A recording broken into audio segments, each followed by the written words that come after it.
নমস্কাৰ বন্ধুসকল, good morning. সাকসেছ মন্ত্ৰ। জীৱনত যদি তুমি সাকসেছ হ'ব বিচাৰা তেন্তে তোমাৰ চিন্তা ভাৱনাবিলাক সদায় উৎসাহ ৰাখিবা আৰু সদায় ভাল চিন্তা কৰিবা, কাৰণ তুমি যেনেকৈ চিন্তা কৰিবা তুমি তেনেকৈ হ'ব পাৰিবা।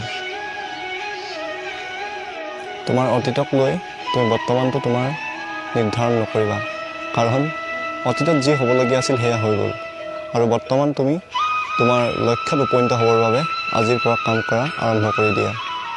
তুমি নাভাবিবা যে মোৰ বয়স হৈ গ'ল, মই সৰু গাঁৱৰ পৰা আহিছোঁ, মোৰ কোনো শিক্ষা নাই।